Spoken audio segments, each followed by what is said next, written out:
आज हम आपको रामायण की एक अत्यंत रोचक कथा बताने जा रहे हैं जो जुड़ी है सीता स्वयंवर से। इस कथा में एक महत्वपूर्ण प्रश्न उठता है, आखिर क्यों राजा जनक ने अयोध्या के महाराजा दशरथ को सीता स्वयंवर का निमंत्रण नहीं भेजा, जबकि विश्व के सभी राजाओं को निमंत्रण भेजा गया।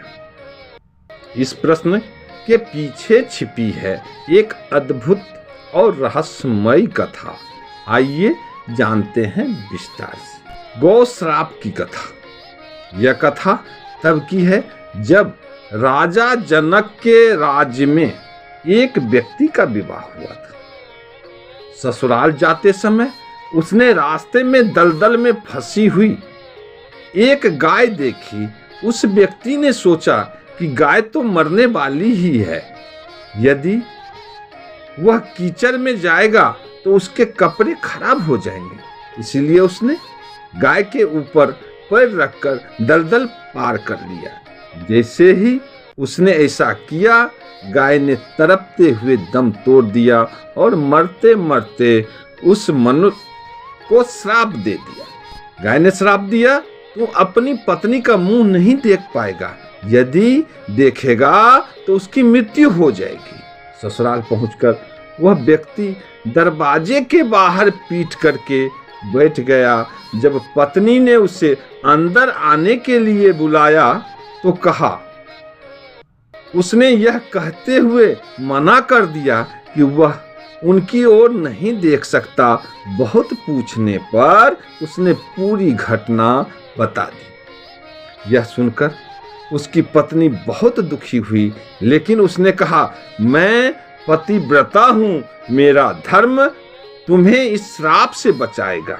पत्नी अपने पति को लेकर राजा जनक के दरबार में पहुंची और पूरी घटना राजा जनक से सुनाई। राजा के विद्वान की सभा बुलाई।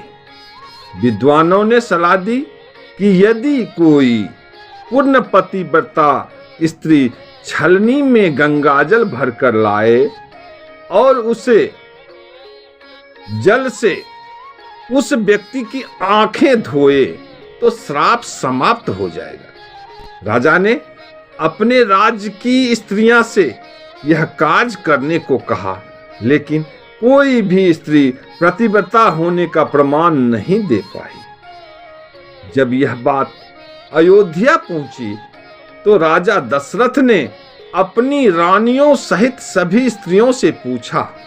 सभी ने एक मत से कहा कि उनके राज की हर स्त्री पतिव्रता है। इस पर राजा दशरथ ने राज्य की सबसे निम्न मानी जाने वाली एक सफाई कर्मी महिला को बुलाया। उसने पतिव्रता होने का दावा किया और उसे राजा दशरथ ने जनकपुर भेज दिया। महिला ने जनकपुर पहुंचकर महिला ने छलनी में गंगाजल भरा और प्रार्थना की, हे गंगा माता, यदि मैं सच्ची पतिव्रता हूं तो जल की एक भी बूंद छलनी से ना गिरे। गंगाजल छलनी में भर गया और एक भी बूंद नीचे नहीं गिरी। उस महिला ने गंगाजल से उस व्यक्ति की आंखें धोई, जिससे उसकी दृष्टि लौट आई और श्राप समाप्त हो गया। जब राजा जनक ने महिला की जाति और पतिव्रता धर्म के बारे में सुना तो वे अचंभित रह गए। उन्होंने सोचा, यदि अयोध्या की एक साधारण सफाई कर्मी इतनी पतिव्रता हो सकती है तो वहां के राजकुमार कितने महान और शक्तिशाली होंगे। राजा जनक ने यह सोचकर अयोध्या के राजा दशरथ को सीता स्वयंवर में निमंत्रण नहीं भेजा कि कहीं कोई ऐसा व्यक्ति ना आ जाए जो धनुष तोड़कर राजकुमारी का वर बन जाए। लेकिन विधि का विधान कौन बदल सकता। अयोध्या के राजकुमार प्रभु श्री राम गुरु विश्वामित्र के साथ जनकपुर पहुंचे और स्वयंवर में शिव धनुष तोड़कर सीता का वरण किया। इस प्रकार यह कथा न केवल रामायण के इतिहास का महत्वपूर्ण हिस्सा है, बल्कि यह भी दिखाती है कि धर्म और कर्तव्य का पालन कैसे चमत्कारिक परिणाम ला सकता है। इसी कथा से एक और जुड़ी हुई कथा है जो काफी प्रचलित है, आइए जानते हैं। एक बार देवराज इंद्र के दरबार में सभी देवता एकत्रित हुए थे। उसी समय शनिदेव और मिथिला के राजा जनक के बीच एक सत्संग हुआ। इस दौरान राजा जनक की धार्मिकता और धर्म पर उनके अटूट विश्वास की चर्चा हर ओर होने लगी। राजा जनक की प्रशंसा करते हुए इंद्र ने उन्हें अपने दरबार में बुलाया और उन्हें विशेष सम्मान दिया। राजा जनक की प्रतिष्ठा इतनी थी कि उनके दरबार में हर धर्मात्मा राजा जाया करता था। एक दिन राजा दशरथ को यह समाचार मिला कि मिथिला में एक बड़ा आयोजन हो रहा है, परंतु उन्हें निमंत्रण नहीं मिला। राजा दशरथ इस बात को लेकर चिंतित और क्रोधित हो गए। उन्होंने यह बात अपनी रानी कौशल्या से छिपाए। कौशल्या ने कई बार पूछा, महाराज आप इतने चिंतित क्यों हैं? क्या कोई विपत्ति आ गई है? परंतु दशरथ ने कुछ नहीं बताया। 7 दिनों तक दशरथ ने भोजन तक नहीं किया। इस परिस्थिति को देख महल के सेवक और मंत्री भी परेशान हो गए। एक दिन महाराज दशरथ ने तय किया कि वे स्वयं मिथिला जाकर राजा जनक से इस बात की सच्चाई जानेंगे। जनकपुर पहुंचने पर उन्होंने देखा कि जनक का एक बहुत सुंदर हरा भरा बगीचा था, जिस बगीचे के फूल सिर्फ अप्सराएं तोड़कर ले जाती थी। वहां के लोग जनक के धर्म और आदर्श की प्रशंसा कर रहे थे। राजा दशरथ ने राजा जनक से पूछा, हे महाराज, आपने मुझे अपने आयोजन में क्यों नहीं बुलाया? क्या मैं आपके योग्य नहीं हूं? राजा जनक मुस्कुराए और बोले, हे महाराज दशरथ, यह आयोजन केवल धर्म का पालन करने वाले राजाओं के लिए था। मैंने आपका नाम नहीं जोड़ा क्योंकि मैं आपके धर्म और आदर्शों को परखना चाहता था। यदि आपने इसे व्यक्तिगत अपमान समझा तो मैं क्षमा चाहता हूं। यह सुनकर महाराज दशरथ को अपनी गलती का एहसास हुआ।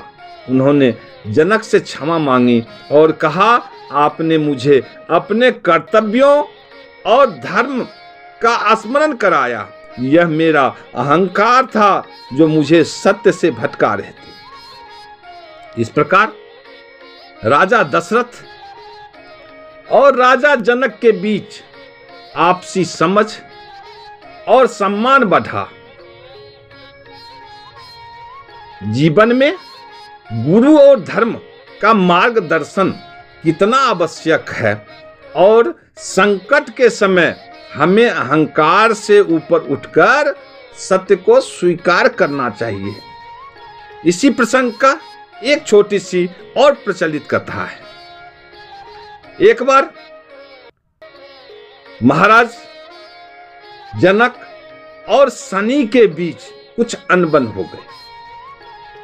शनिदेव ने कहा कि मैं चाहूं तो आपके सारे अयोध्या को, जनकपुर को मैं नष्ट कर सकता हूं। राजा जनक वहां पहुंचे और उनके साथ शनिदेव भी जनकपुर पहुंचे। जैसे ही शनिदेव ने जनकपुर पहुंचा तो वहां देखा राजा जनक के राज्य में एक सुंदर बगीचा है जहां पे बहुत सारे अप्सराएं फूल तोड़कर ले जाते थे। वह काफी हरा भरा था।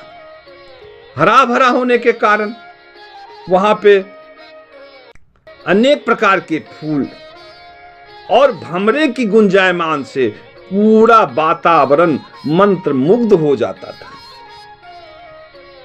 शनिदेव जैसे ही उस बगिया के तरफ देखा कि वह जलकर नष्ट हो गया। यह बात जब राजा जनक को पता चला कि बगीचा सूख गए हैं तो बहुत चिंतित हुए। उन्होंने बड़े बड़े विद्वानों के साथ विचार विमर्श किया। उसमें से एक ही हल निकला, यदि कोई पतिव्रता कच्चे घड़े में कच्चे धागे बांधकर अगर कुएं से पानी निकालकर इस बगिया को सींच दे तो हरा भरा हो जाए। यह सुनकर राजा जनक अपने राज्य सहित अनेक राज्य में ढोलहा दिलवा दी।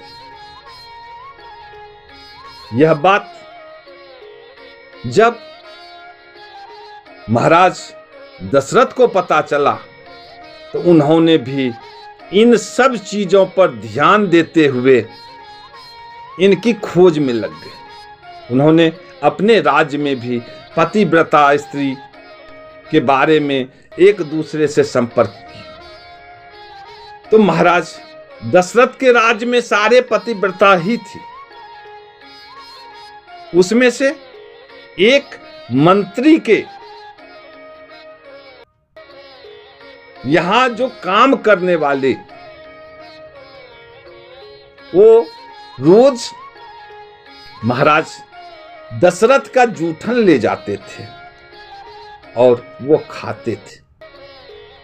तो उनके प्रभाव से वो सत्यवादी भी थे। उन्होंने कहा, हे महाराज आप क्यों उदास हैं? आपकी समस्या का तो समाधान मैं कर सकता हूं, आप आदेश तो कीजिए। महाराज दशरथ ने कहा, ऐसी ऐसी समस्या है जो मैं अपनी रानी कौशल्या से भी छिपा लिया हूं, लेकिन आप अगर कह रहे हो तो मैं बता रहा हूं। ऐसे ऐसे राजा जनक के राज्य में एक बगीचा है जो उनके पत्ते फूल सभी मुरझा गए हैं, सूख गए हैं, जबकि वो बहुत हरियाली थी। उनमें अच्छे अच्छे फूल खिला करते थे। लोग उस बगिया का गुणगान गाते थे। अगर आप में से कोई इस तरह का हो तो हमारी समस्या का समाधान करें। यह बात सुनकर के उस मंत्री के बच्चे ने कहा, महाराज अगर आपकी आदेश हो तो मैं जनकपुर जाऊं। वो जनकपुर पहुंचे और राज दरबार में पहुंचकर राजा जनक से बोले, महाराज आप चिंता ना करें, आपकी सारी समस्या का समाधान मैं कर दूंगा। आपको कष्ट क्या है, किस कारण आप उदास हैं? उन राजा जनक ने उनसे सारी बातें बताई। कहा, कोई बात नहीं, मैं इसका समाधान कर दूंगा। सुबह हुआ, वो पहुंचा, कच्चा घड़ा भी लिया, कच्चे धागे भी उसमें बांध दिए और कुआं से पानी भी निकाल लिया और पानी निकाल करके सारे पेड़ पौधे पे छिड़क दिए, जिससे पूरे हरियाली हो गई।